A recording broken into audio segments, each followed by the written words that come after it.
Hi friends, welcome to KVC சமையல். இன்றைக்கி நம்ம 10 நிமிஷத்தில் ஒரு சூப்பரான கருவாடு தொகை செய்ய போகிறோம். செம்ம டேஸ்ட்டாக இருக்கும். வாங்க எப்படி செய்யுதுன்னு பார்த்துடலாம். வீடியோக்குள்ளே போகிறதுக்கு முன்னாடி நம்ம சேனல் ஃபஸ்ட் டைம் நீங்கள் பார்க்குறீங்க, சப்ஸ்கிரைப் பண்ணிக்கோங்க. பக்கத்தில் இருக்கிற பெல் ஐக்கனை கிளிக் பண்ணி அதை ஆல் ஆப்ஷன் சேவ் பண்ணி வச்சுக்கோங்க.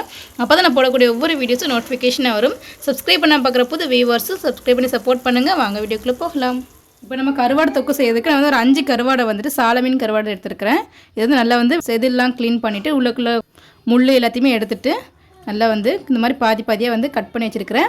இப்போ இது நல்லா வாஷ் பண்ணி எடுத்துகிட்டு வந்துடுவோம். இப்போ நல்லா வந்து கழுவி வந்து எடுத்துகிட்டேன். இப்போ நம்ம செய்ய ஆரம்பிச்சிருவோம்.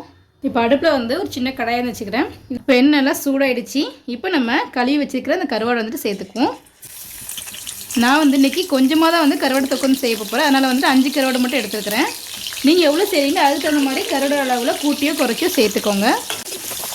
ஸ்டவ்வை லோ ஃப்ளேமில் வச்சு கருவாடை வந்துட்டு லைட்டாக ஃப்ரை பண்ணி எடுத்துக்கலாம். இது கூட வந்துட்டு 1/4 ஸ்பூன் அளவுக்கு மஞ்சள் தூள், 1/2 ஸ்பூன் வத்தல் தூள் இது சேர்த்துட்டு நல்லா ஃப்ரை பண்ணி எடுத்துக்கலாம். நம்ம அந்த மாதிரி கருவாடு வந்து ஃபஸ்ட்டே வந்து இந்த வத்தல் தூள் மஞ்சள் தூள்லாம் போட்டு நல்லா ஃப்ரை பண்ணி போடும்போது நல்லா டேஸ்ட்டாக சூப்பராக இருக்கும். நல்லா கிறிஸ்பியாக வந்து கிடைக்கும். ஹை ஃப்ளேம் வச்சிட்டிங்க வத்தத்தூள் எல்லாமே கரிஞ்சிரும். ஸோ லோ ஃப்ளேம்லேயே வச்சு நல்லா வந்து பொரிச்சு வந்து எடுத்துக்கலாம். நீங்கள் இந்த மாதிரி சால மீனில் தான் வைக்கணும். அவங்கள நெத்திலி கருவாடில் துண்டு கருவாடில் கூட நீங்கள் வந்து இந்த மாதிரி வந்து தொக்கும் செஞ்சு பாருங்கள். செம்ம டேஸ்ட்டாக வந்துருக்கும். ஒரு 2 நிமிஷம் கிட்ட ஆயிடுச்சு. நல்லா இந்த அளவுக்கு ஃப்ரை ஆகிடுச்சு. இப்போ நம்ம கருவாடை மட்டும் எடுத்து வச்சிடலாம்.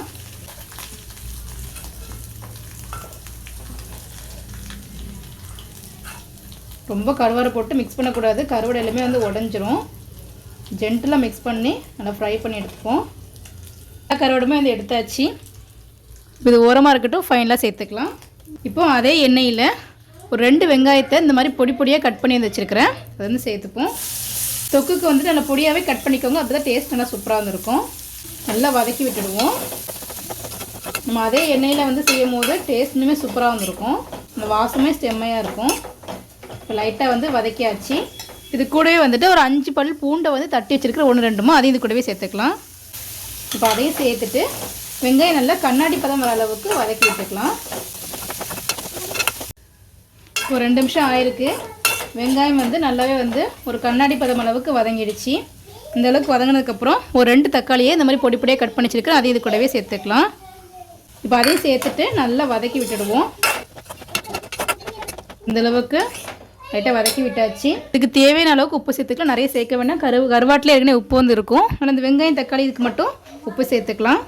1/4 ஸ்பூன் சீரகத்தூள், 1/4 ஸ்பூன் மல்லித்தூள், 1/2 ஸ்பூன் வத்தல் தூள். நம்ம காரத்துக்கு தகுந்த மாதிரி பார்த்து போட்டுக்கோங்க.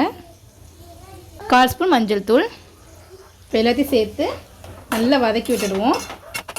ஸ்டவ் லோ டு மீடியம் ஃப்ளேம்லேயே வச்சு நல்லா வதங்கி வெங்காயம் தக்காளி எல்லாமே சாஃப்டாக வதங்கி தொக்கு கன்சிஸ்டன்சிக்கு வரணும். அந்தளவுக்கு நல்லா வதக்கி விட்டுக்கலாம். நல்லா வதக்கி விட்டாச்சு. இப்போ அப்படியே லோ ஃப்ளேம்லேயே இருந்து நல்லா வதங்கி நல்லா சாஃப்டாக வெந்து வரட்டும். ஒரு 5 நிமிஷம் ஆயிருக்கு. ஸ்டவ் லோ ஃப்ளேமில் வச்சு கலந்து விட்டுக்கிறேன். பாருங்கள் எந்தளவுக்கு எண்ணெய் நல்லா பிரிஞ்சு வந்திருக்கு. நல்லா ஓரளவுக்கு சாஃப்டாக வேக ஆரம்பிச்சிருச்சு. பாருங்கள் இந்த அளவுக்கு நல்லா சாஃப்டாக வந்து வதங்கி வந்துட்டு இதில் வந்துட்டு ஒரு 1/4 கிளாஸ் அளவுக்கு தண்ணி வந்து சேர்த்துக்கலாம். ரொம்ப தண்ணி சேர்க்க தேவையில்லை. 1/4 கிளாஸ் மட்டும் செய்தால் போதும். நல்லா மிக்ஸ் பண்ணி விட்டுடுவோம். நல்லா மிக்ஸ் பண்ணியாச்சு. பாருங்கள் தண்ணி ரொம்ப சேர்க்கல, கொஞ்சமாக தான் சேர்த்துருக்குறேன். இப்போ ஸ்டவ்வை லோ டு மீடியம் ஃப்ளேமில் வச்சு நல்லா வேக வச்சு எடுத்துப்போம். நல்லா வெங்காயம் தக்காளி நல்லா வெந்து நல்லா மசிஞ்சு வந்து வரணும். அந்தளவுக்கு நல்லா வேக வச்சு எடுத்துக்கலாம். மூடி போட்டுருவோம். 5 நிமிஷம் ஆயிடுச்சு. பாருங்கள் நல்லா சூப்பராக தண்ணி எல்லாமே வற்றி இந்தளவுக்கு நல்லா எண்ணெய் பிரிஞ்சு வந்திருக்கு. ஓரளவுக்கு கொஞ்சம் லிக்விடியாக இருக்கும் போது நம்ம கருவாடை வந்து சேர்த்துடலாம். இப்போ நம்ம ஃபஸ்ட்டு ஃப்ரை பண்ணி வச்சுருக்கிற அந்த கருவாடை வந்துட்டு சேர்த்துருவோம். கருவாடை நல்லா வந்து நல்லா கிறிஸ்பியாக க்ரன்ச்சியாக இருக்கும். தொக்கு விட சேர்த்து சாப்பிடும்போது செம்ம டேஸ்ட்டாக வந்துருக்கும். இது கூடவே வந்துட்டு பச்சை மிளகாவையும் பாதியாக வந்து கட் பண்ணி வச்சுருக்கிறேன். அதையும் இது கூடவே சேர்த்துப்போம். மறுபடியும் மூடி போட்டு ஒரு 5 நிமிஷத்துக்கு அப்படியே வந்து வச்சிடலாம். ஒரு 5 நிமிஷம் ஆயிடுச்சு. பாருங்கள் சூப்பராக ரெடி ஆகிடுச்சு. நல்லா கெட்டியாக வற்றி வந்து நல்லா எண்ணெயெல்லாம் பிரிஞ்சு செம்மையாக ரெடி ஆகிடுச்சு. நம்மளோட ரொம்ப ரொம்ப டேஸ்ட்டான கருவாடு தொக்கு ரெடி ஆகிடுச்சு. செம்ம டேஸ்ட்டாக இருக்கும்.